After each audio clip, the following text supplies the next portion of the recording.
Hey friends, welcome back to the Happy Homestead. I'm Amanda, and today is going to be a quickie little preserving project, but useful and delicious nonetheless. It's 5:30 on Wednesday night, and I need to get dinner made, and we're gonna have BLTs tonight. And I'm really excited about that as a mom because they're delicious and easy. I don't have to do much, but I'm gonna change it up a bit and put pesto, so mayo on one side and pesto on the other. So I need to make some pesto. Now, a few days ago when I was in the garden, I got a huge bag of basil.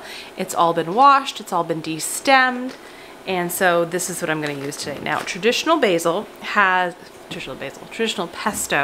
has 5 ingredients, and that is basil, olive oil, Parmesan cheese, garlic, and some sort of nut, usually pine nuts, but it can run the gamut. It can go with walnuts, almonds. I've heard people doing it with pecans, like a little different flavor, and then you can change the herb. Maybe it's not basil, maybe it's lemon balm or mint, or a combination nonetheless of all of them with parsley, right? There's a lot of options that you can personalize this to what type of meal you're making and what kind of flavor you're looking for. Today, we're going bland old traditional pesto, but it won't be bland. So I am gonna be using my Vitamix today. I normally do this in my food processor, but I don't feel like using that. I don't feel like getting that all dirty. I'm just gonna tell it like it is. I'm gonna throw everything in and blend it up. I'm gonna be using walnuts today. I don't have pine nuts. Walnuts is what I'm gonna choose. I'm also going really quick with this. You could absolutely toast your nuts, even with pine nuts. I'd recommend toasting them for just a little bit, bringing out some more of that flavor, and it's just gonna give a whole nother level of flavor to your pesto.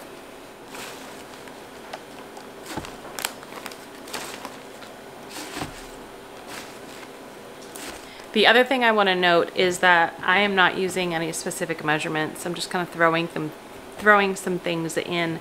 I've got 2 or 3 garlic cloves in here, about a half a cup of nuts, and then probably 3 or 4 cups of basil. And I'm just going to start blending it together, drizzle in the olive oil, and then I stir in the Parmesan cheese towards the end. I may add some salt and pepper as well.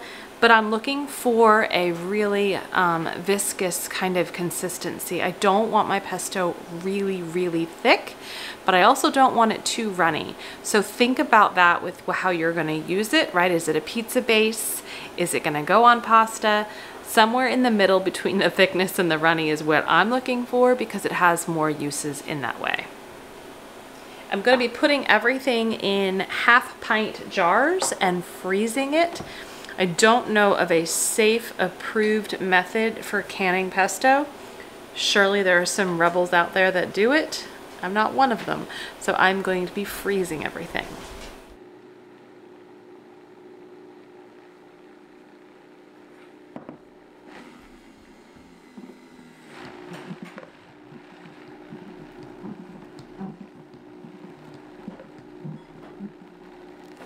Okay, put that in your folder and put your folder in your back pocket.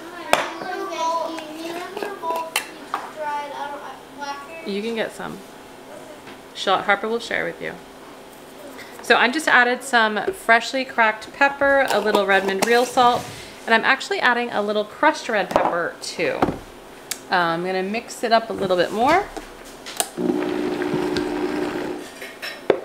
Okay, so it's a little thick, but not too thick. I'm not going to add any more oil because inevitably when I'm cooking and using this, there might be some sort of fat or oil in it that I use at that time. But I am going to taste it. Make sure it tastes okay.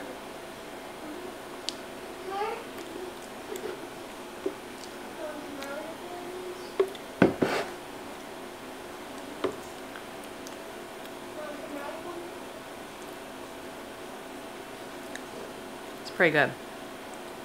Yep. You want to try it? Yeah. Come here. All right, so just put your finger on it and then put it in your finger in your mouth. What does it taste like? It's pesto. I don't want you to make a mess though.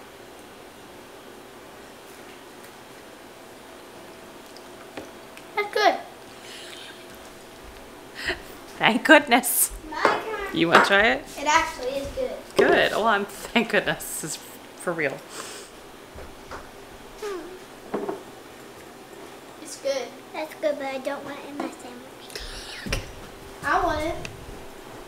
It's good, but she doesn't want it in her sandwich. Look, sometimes when you're making things, just having the kid approval is like all you need, because then they'll eat it. Because sometimes all of the work you go to, is anyone gonna eat it? All right, I'm gonna pour this into jars, get the rest of this batch made, right? That's just one batch. I'm making a lot of pesto to get in the freezer.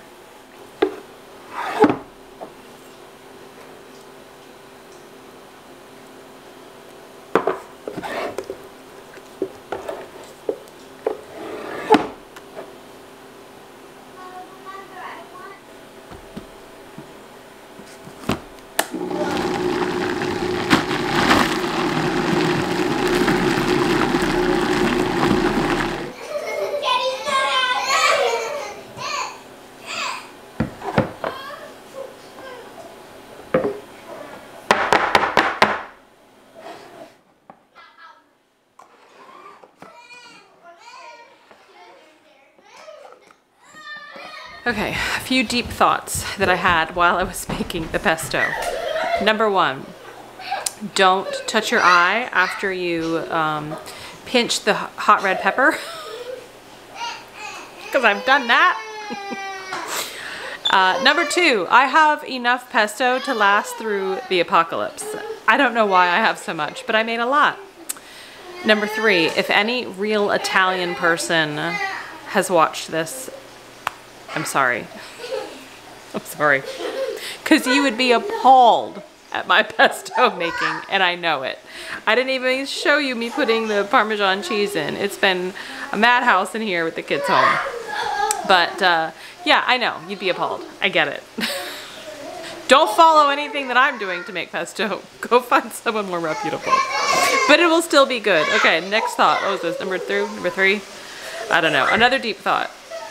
I need to think of some things to use all this pesto for, because I still had 3 jars left from last summer, and I just did, I don't know, what, 6 or 7 more. That's a lot. So I need all the ideas for the pesto, because it's gonna need to be used. All right, I got the bacon on the stove. I've got my tomatoes and some Swiss chard from the garden. I've got my freshly baked sourdough bread, baked that yesterday morning. So I'm just gonna start slicing and getting our sandwiches made. I'll get some mayo out of the fridge. We're gonna put pesto on mine and my son's, and get this party going.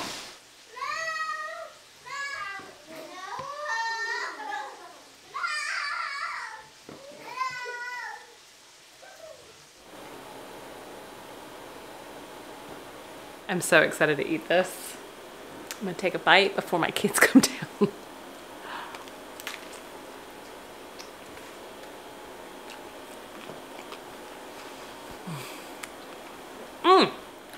Hallelujah. All right, go make some pesto and let me know what you plan to do with it, because I need all the ideas. Stay healthy, stay well. I'll see you tomorrow. Bye-bye.